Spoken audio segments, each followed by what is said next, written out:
Hello, everyone. It seems that all of the commissioners are here. Are we expecting the Chief Justice today? I'm afraid, I'm afraid not, for reasons unrelated to her feelings about the commission.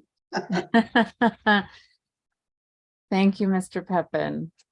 All right, well then, since everyone's here, let's go ahead and get started. Welcome to our meeting of the Judicial Compensation Commission. Let's start with introductions. I'm Camille Carey. I'm the Dean of the UNM School of Law, and in that capacity, serve as chair of the Judicial Compensation Commission. Mr. Eli, would you like to introduce yourself, please? Hi, Dean. Hi. Damon Eli, a former legislator, and I serve with the appointment of the speaker. So Thank you. Thank you. Mr. Sherman, you're next on my list. Good afternoon, Ben Sherman. I'm the current president of the State Bar, and I serve in that capacity. Thank you. Mr. Ortiz? I'm Patrick Ortiz. I'm a retired lawyer in Santa Fe, and I was appointed by former Chief Justice Michael V. Hill. Thank you. Mr. Flores? Good afternoon. I'm Adam Flores. I am an attorney in Albuquerque, and I'm the governor's appointee. Thank you. Ms. Morrow? Good afternoon, everyone. My name is Katie Morrow. I'm an attorney in Las Cruces, and I was appointed by the President Pro Tem of the Senate. Thank you. Mr. Reifstack? Good afternoon, Dean and Commissioners. Carl Reifstack. I'm the AOC Deputy Director. Thank you. And Mr. Pepin? Afternoon, Dean and members of the commission. I am Artie Pepin. I'm the director of the Administrative Office of the Courts. And by statute, I'm staff to your committee, so use me as you will. Oh, and we do. Thank you, Mr. Pepin. So thanks everyone for doing the introductions. Our next order of business is approval of the minutes from the meeting of August 22nd, 2023. Mr. Ortiz, you are very reliable in providing excellent edits to our documents. Thank you for always serving that important function. So there are some friendly amendments that were made to those meeting minutes that were circulated by Mr. Ortiz. So at this point, I would welcome a motion and a second to approve the minutes. Then we can have some discussion and then vote. So moved. Thank you. Is there a second? I'll second. Thank you. Discussion. So here I'm specifically requesting discussion on the minutes as originally drafted versus those as politely amended by Mr. Ortiz. I would move to accept with Mr. Ortiz's changes. Thank you. I guess we'll do a second on that too, please. Second. I'll second. Thank you. All in favor? Aye. Aye. Opposed? Abstentions? Thank you. The motion passes unanimously. So we will accept the amended minutes from the meeting of August 22nd, 2023 as amended by Mr. Ortiz. Thank you, Mr. Ortiz. And thank you, Ms. Ebler, for your work on drafting those. I'm sorry, I should have had you introduce yourself as well. Would you please do that? Hi, my name is Karen Ebler. I work with AOC and I support the JCC. Thank you so much. Okay, our next matter of business, agenda item number 3 is discuss statutory proposals regarding judicial compensation. Mr. Pepin. So, Madam Chair, I can talk about the draft report, or I can talk about specifically the retirement provisions that went to PRA, but it sounds like we're at the draft report part.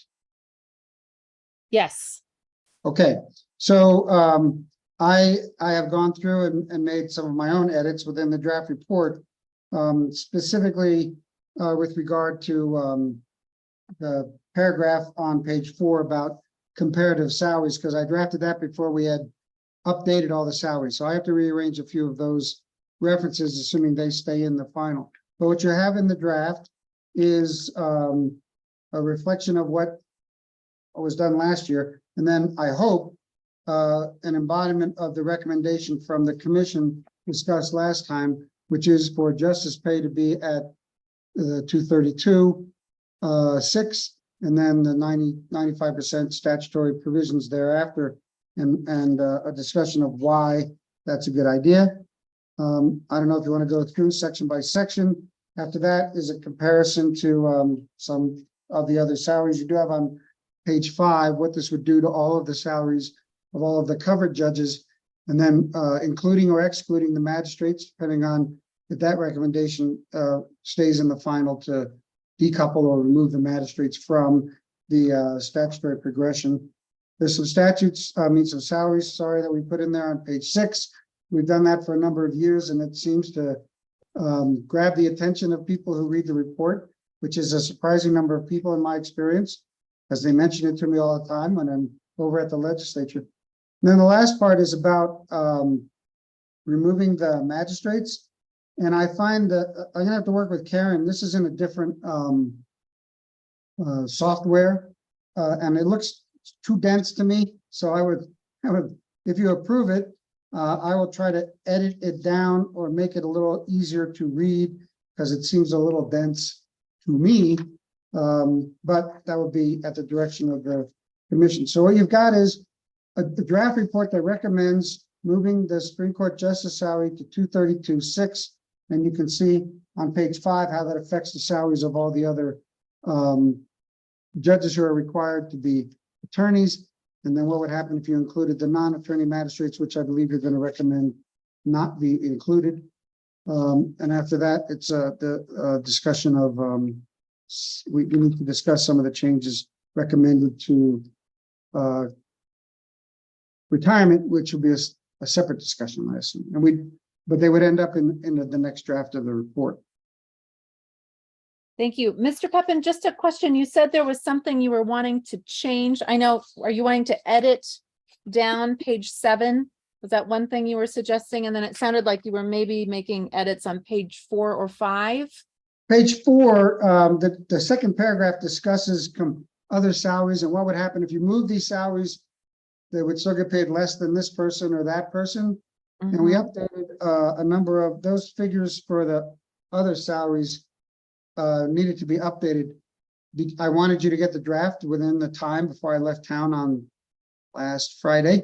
But in between then and now, the salaries have been updated. So I need to make some corrections on the comparison numbers there. That's all. So it would be merely an updating to the accurate salary amounts, nothing Correct. more substantive. Thank you. Thank you, Mr. Pepin. Anything else before we open it for discussion or questions? Commissioners, discussion or questions on the report? Yes, Mr. Eli. Thanks, Dean. Artie, let me ask you something. So you're talking about pages 7 and 8. What I'm hearing is either paring that down to something that is understandable, or eliminating it altogether and having it as a separate report? Representative, my proposal was that I edited so it's not as dense. There's a lot of information there. I tend to over-inform, and whether that's good or not in an accuracy sense, it doesn't do well with readers. But I wasn't talking about taking it out. I was talking about adding a section that will deal with the retirement proposals, assuming you adopt those, and that would be in the next draft. And you did get a document about what PERA said about those. Yeah, I have to tell you that I read it up until page 7 and 8, and then I went, what is going on? So if you can edit that to make it understandable, more power to you. I'm in favor of that. Mr. Ortiz, I think you had a hand up. Thank you, Dean. I didn't put it in, but I've thought about it more, and I thought I should raise it. And this is on page 3, where we recommend that the salary of the Supreme Court justices be increased to 232.6.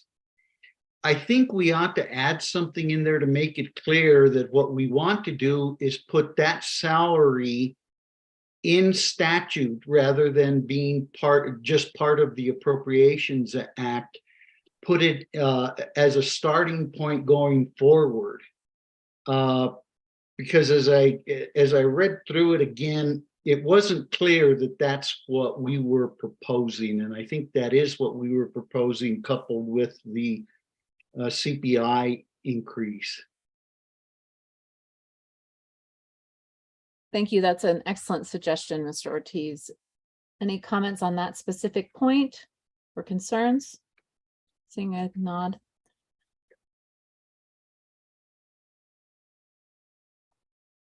The other point that I would make is I'm wondering if we want to just round up the district court judges' salaries and not have it 50 cents. Thank you, Mr. Ortiz. I saw that you edited that throughout. I think it would make sense to round up. Any other thoughts on that from other commissioners?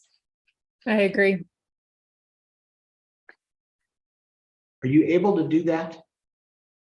Artie? Oh, yes, absolutely. Okay. In fact, It makes sense to me. I just want to make sure you can do it. yeah, when I'm preparing a document for handing out for legislators, I would use that figure because they don't need to know about the 50 cents. Good, works for me. And again, Mr. Ortiz provided some very valuable line edits and also some questions about the footnotes on page 8. Does anyone else have any suggested edits or revisions to the draft report?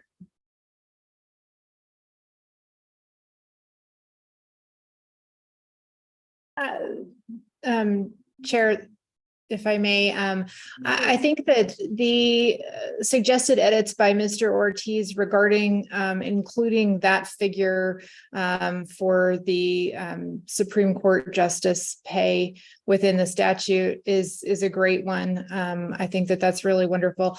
I also think I would really want it to be clear that that was going to be attached to the CPIU. There may be other statutes that handle that automatically. I'm not sure about that, but I want to make sure that that would be clear, that it would be our intention that that would be raised on an annual basis in accordance with the CPI. Thank you, Ms. Morrow.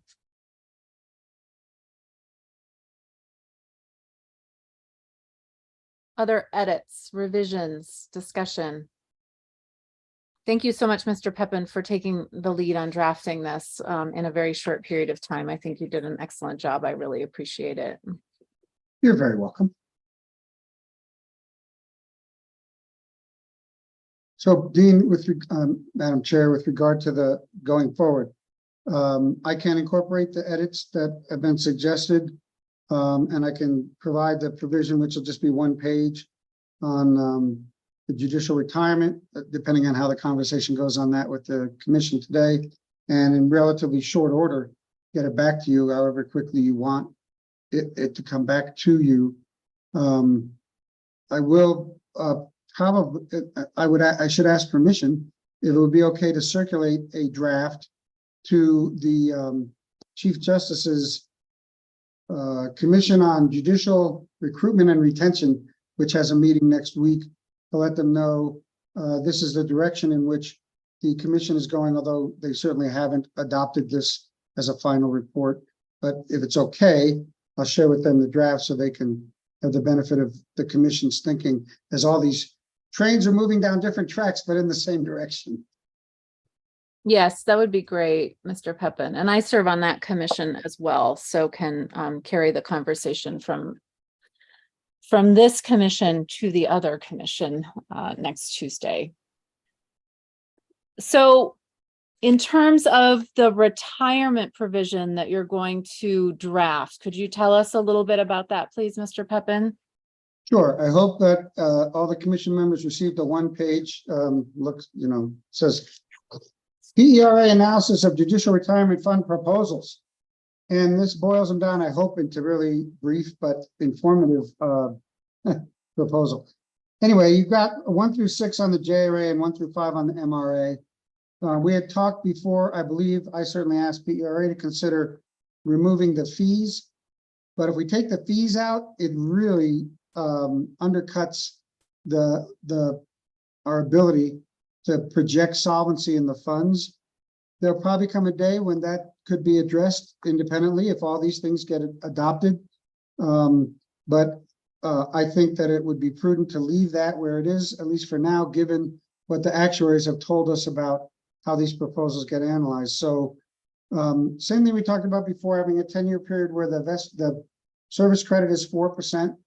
After that, it'd be 3.5%. Current rate is 3.25. Reducing vesting period from 8 years to 5, increasing the maximum pension from 85 to 100%. We had a 15% increase. That actually is different now, but it's okay. It works out the same as a percentage.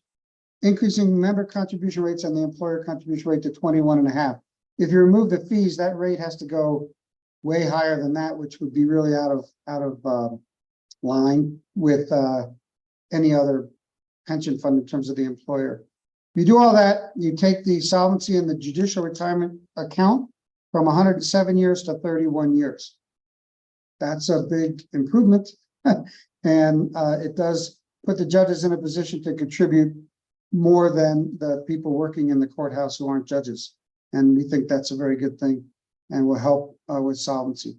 With regard to the MRA, we did propose a reduction of the vesting period from 8 to 5, the maximum retirement going from 85 to 100. Obviously, you have to be elected enough and work enough years to get to 85, let alone 100. Increasing the contributions, same as in the JRA, and for employee and employer. We're gonna, I believe that we'll end up, the Supreme Court will end up adopting consistency between the two funds, and so therefore leaving the fees alone. If the fees are left alone in the MRA, it goes down from, well, infinite, they'll never get solvent, to actually 21 years if you leave the fees in there. So if you still want to try to take the fees out from the magistrate fund, which would be a kind of a mixed message, it would be 27 years. So either way, significant improvement in the solvency of both funds. There's been some communication with the governor and some feedback, and I believe that if the commission makes recommendations along these lines, that at least we have the potential for not necessarily facing a veto for the 3rd year in a row. So I can't say, I am not saying, the governor said, I'll sign everything that's in this draft report or in the proposal on retirement. But I believe we have a significant opportunity on both salary compensation and on retirement along the outlines of this piece of paper and the draft report. So that's all I can tell you. Everybody's question always is, what's the governor going to do if we do all this work to pass this and gets up on the 4th floor? So I can at least say that at this point, and I haven't had the ability to say that the last 2 years in a row. So that's better, I suppose. But anyway, those are the proposals for retirement.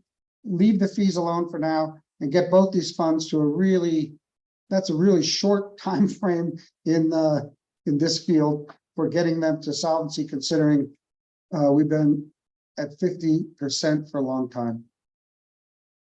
Am I getting feedback? Yeah. Sorry, I know I appeal very dark. I put the shade down, but I don't know, my camera's feeling dark today. I'm sorry about that. So happy to answer questions about any of that. Thanks, Mr. Pepin. So do we have some vague assurances from the governor's office on both salary and retirement? Is that what I heard you to say? Yeah, there was some concern about specifics of some things, more on the retirement than the salary, I think. But nothing that would throw us out of, that would make it impossible to make progress in both areas. That's wonderful. Thank you. Questions or discussion on the retirement piece of the proposal? I appreciate you doing all of this work and coming up with a proposal for us, Mr. Pepin. Thank you. Sure. Commissioners? Yes, Mr. Ortiz? I think Artie's proposal is very good, especially the with the impacts on solvency. I'm thinking that maybe we ought to recommend continuing the crediting of docket fees to the magistrate fund just for purposes of consistency. Does improve the solvency rate a little bit also, and you don't have to field questions about inconsistent treatment. Thank you. Mr. Peppin, you responded in a way that I did not understand. You did something Regarding- with your head. What are you thinking? Oh, no, I'm thinking that makes perfect sense. And Barry brought me a light so that I maybe you'd be able to see me Ah. like as if that mattered. But I was You are agreeing. illuminated now. It's true. I feel like I'm on Broadway or something.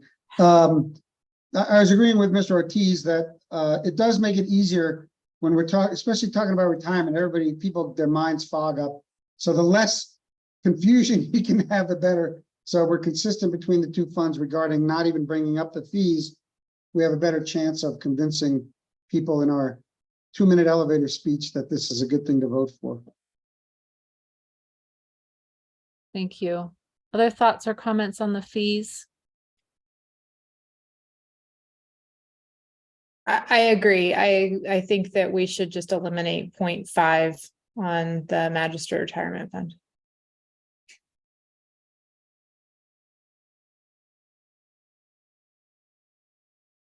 Anyone else?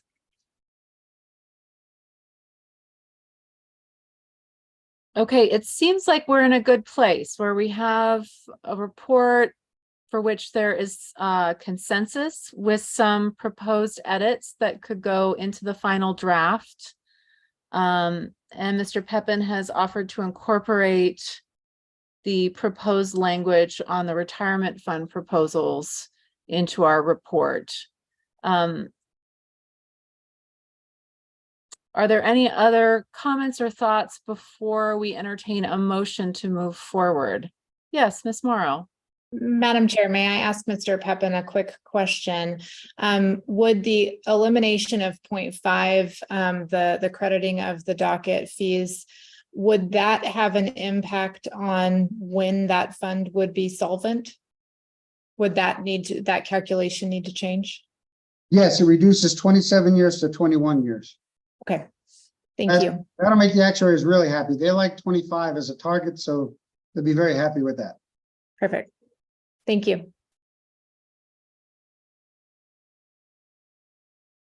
Anything else? At this point, I think we should entertain a motion to move forward with the final report using this draft and the proposed edits and changes discussed in today's meeting. I'll make that motion, Dean.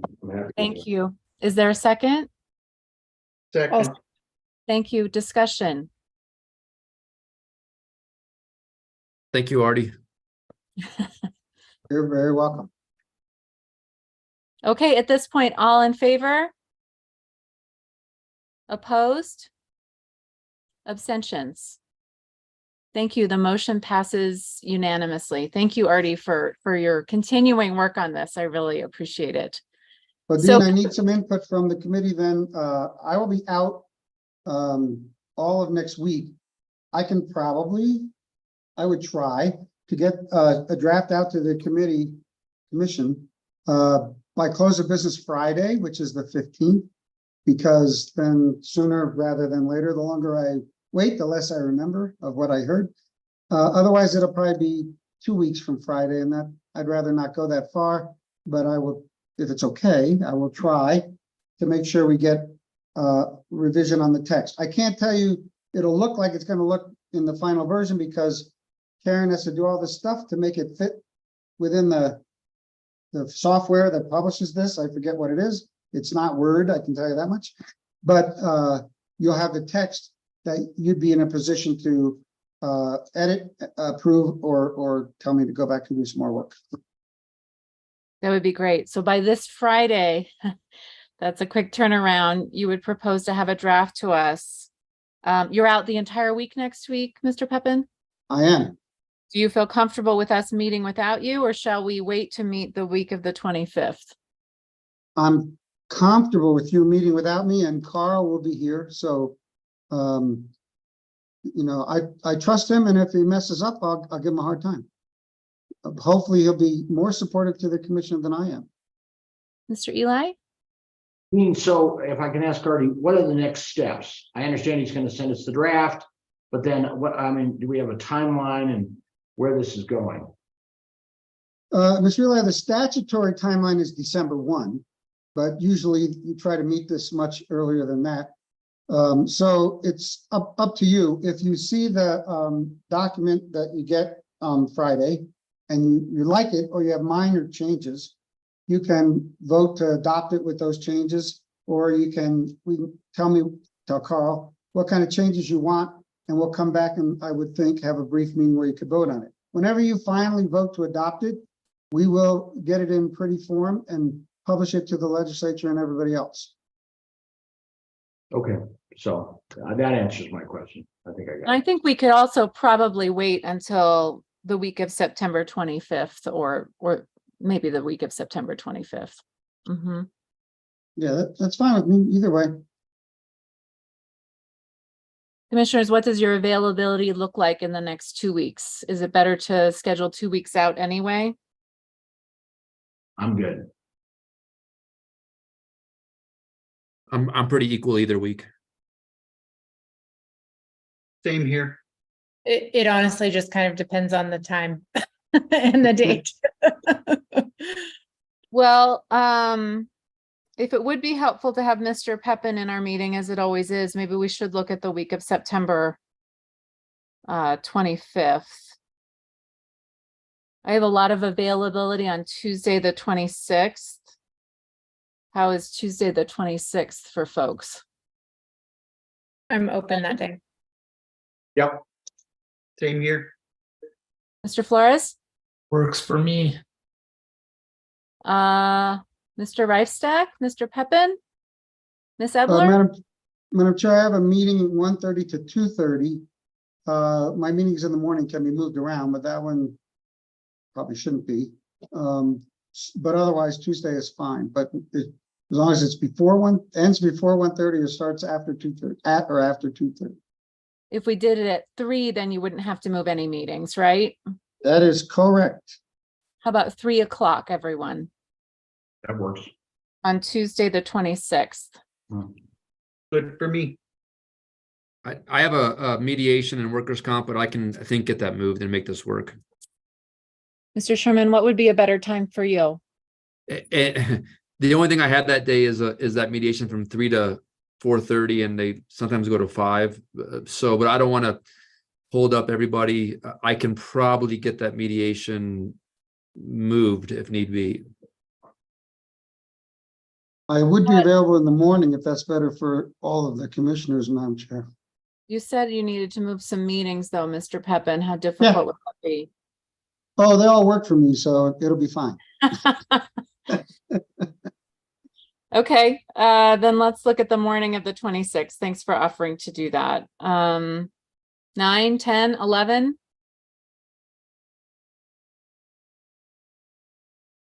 Let's do 9. Did I hear a vote for 9? Yep. Let's do 9 o'clock on the 26th? Yep. Great. Does that work for everyone? Does it not work for someone? Great. So our next meeting will be September 26th at 9 a.m. And we'll have some time to review the draft final report. And we'll hopefully be able to conclude with our final report at that meeting. I really appreciate it, commissioners and chairwoman. Thank you. Our pleasure. Thanks for your service, Mr. Sherman. Any other matter before this commission? No, Dean. Would entertain a motion to adjourn then. So moved. Thank you. Second. Second. Thank you. All in favor? Aye. Aye. Aye. Thank you, commissioners. Thank you, Ms. Ebler, and thank you, Mr. Peppin, for all of your work for the commission. Really appreciate it. And thanks everyone Thank for you, Madam serving. Chair. And Damon, watch out for the flooding there in downtown Albuquerque. Unbelievable. It's just incredible. Yeah. Thank you. Thanks, Bye. Let's everyone. go Have a and buy good an day. ark. Thank you. Bye. Bye-bye.